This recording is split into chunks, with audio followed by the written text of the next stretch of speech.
Well, we get to the facility Uh-oh. and Caleb and Tammy are there and they are wheeling to each other in the hallway. And Caleb has flowers in his hands to give to Tammy. Listen here, I know how much they try to make this a romantic thing to where she was wheeling in and she had a nice dress on for herself. But when he came around that corner in his motor wheelchair, whatever, with the flowers in his hands, I was like, come on. What are we doing here, Tammy? What did you get yourself into? Because I think what we're going to see in this scene is something that we kind of don't want to admit to ourselves, but I'm going to be the one to say it for all of us. I'm going to be the one to say it for you too, Blair. Okay. I'm going to say it for all of us. Continue. Well, Caleb wants her to come weigh in with him.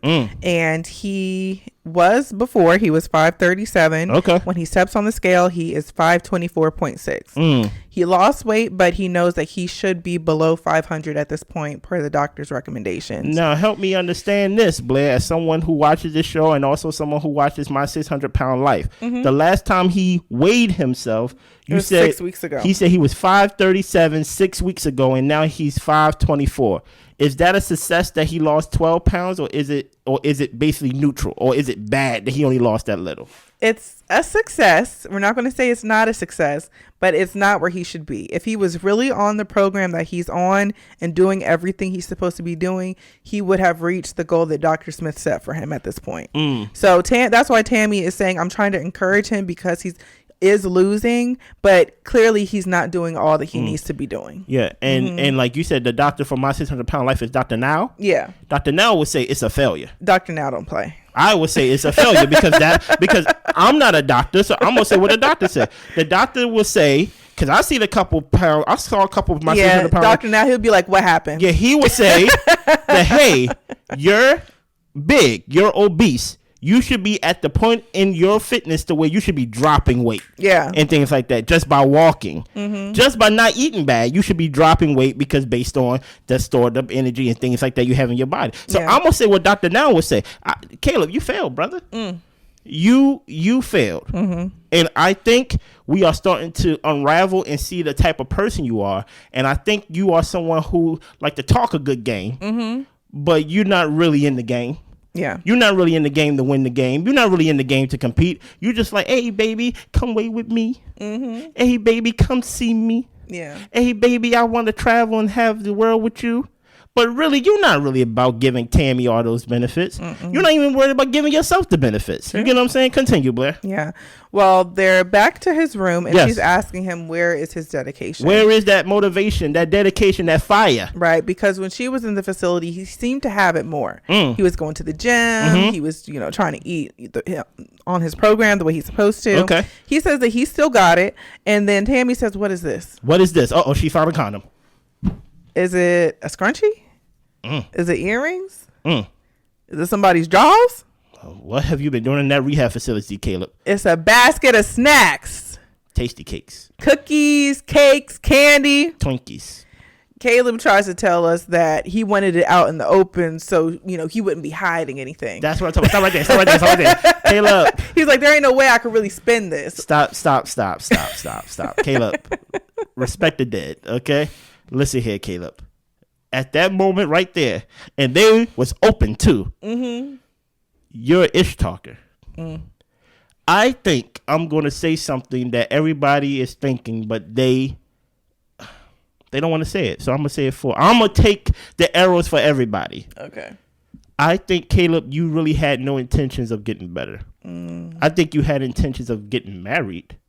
That's why you probably, found out where Tammy was staying. You liked Tammy. You was like, oh, well, I don't really want to get better, but while I'm living, I want to be with this girl. Yeah. But what happened was you wanted to be an anchor in somebody else's life and drown them down with you. Maybe he wanted to be on TV. Maybe. But guess what? Or maybe maybe Tammy got some money. Maybe you needed some help financially. She could help pay for some things. Yeah. But at the end of the day, you thought you could be an anchor in somebody's life because you got to listen to what he says. Because he says some things. I don't know if you got it in your notes, but he says some things with like, how long you gonna deal with me? Because usually when you're dealing with somebody's weight, people only deal with you for so long. Yeah. And things like that. See, you thought that you had a little fat buddy with you that will stay with you and be fat with you forever, but you didn't know Tammy was really serious about getting better. Maybe so. You wasn't expecting Tammy to get up out of that rehab facility.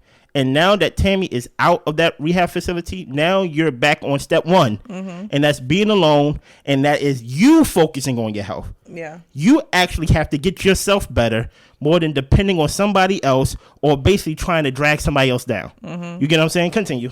Well, Caleb says it's easier to eat junk food than talk to Tammy because she's going through a lot and he doesn't want to be a burden to her. What did that even mean? He doesn't want to pile on her stuff. But the thing is, the fact that you're not home with her, the fact that you went out of your way to find her, marry her, and to be stuck in a position to where she's worrying about your health now, she didn't know you before. She would have been fine. But now she's over here thinking about you.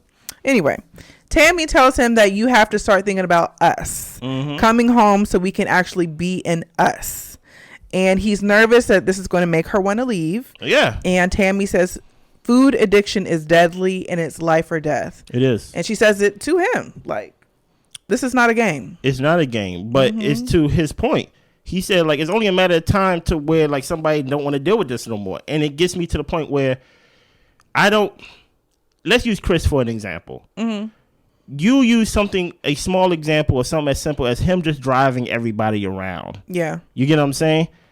It don't only affect your life, it affect your loved ones' lives as well, especially with you being that unable to take care of yourself to the point where, hey, you're 6 days in the hospital because something may have happened, because now they talk about you may have pneumonia and things of that nature. It creates other issues when you're not there. And Blair said, like you said last episode, I think it was, you're playing with time.